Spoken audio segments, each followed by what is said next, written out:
When I was at university 75 million years ago, that was kind of a time that digital marketing, or the concept of digital marketing, was just starting to evolve.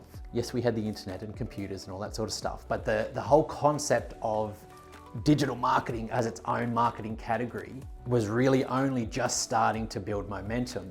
And at some point in the last 15 or 20 years, it's almost been mistaken as being the only way marketing can be executed. And it's simply not the case. And here are a few examples of where traditional style marketing may be more beneficial than a digital model. The first example is if a business is looking to reach an alternative market from what it has traditionally pursued, it may need to look at some marketing options or advertising options that outside the digital realm.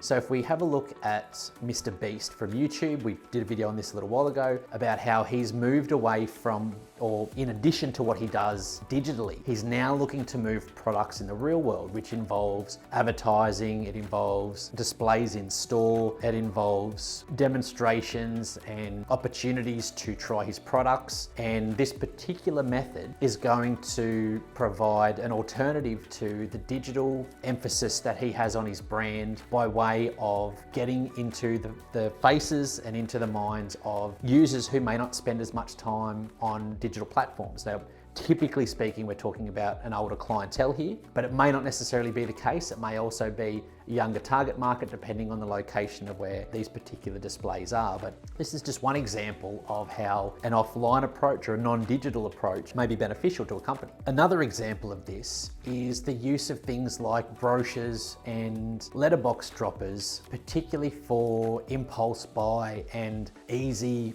sell items like, you know, whether it's pizzas or whether it's items at a supermarket or whatever. Now, okay, these can be annoying if you're getting a mailbox full of this sort of clutter, but the reason why they continue to find their way into our letterboxes is because they work and the cost of production is so low that there can be an element of waste associated with them that is largely inconsequential, because for the handful of sales that are made through that particular effort, it justifies the cost. Whereas a digital effort, not only is it a little harder to convert, but it's unsubscribable. So if you get the SMS alert or the email alert, you can unsubscribe and you're gone forever. But unfortunately, you can't unsubscribe from, I guess, junk mail in this case. And so in that regard, this can be a tactic that is beneficial to businesses beyond the digital sphere. And then those two examples aside, there are cases like networking and real world events that businesses utilize in order to build integrity and also increase engagement. Now, given that the majority of our time is spent in a digital ecosystem, it is becoming more and more powerful to be able to meet people in real life, attend events in real life, and be involved in events or projects where it's in a real world setting where we're not sitting in a computer chair at a computer desk staring at a screen. Now, again,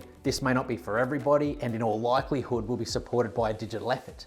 But the point is that these kinds of events, particularly networking and getting to know people and shaking hands or high-fiving or hugging or whatever your preference is a way to not only evolve your personal brand, but to let people know a bit about you, the company you represent, and how that particular company may align with the values of the people you're meeting. Thank you for watching. Hopefully we've been able to provide a few insights around other options around marketing beyond just digital, even though digital is such a significant part of our lives. Be sure to subscribe to our social networks for more marketing tips and observations.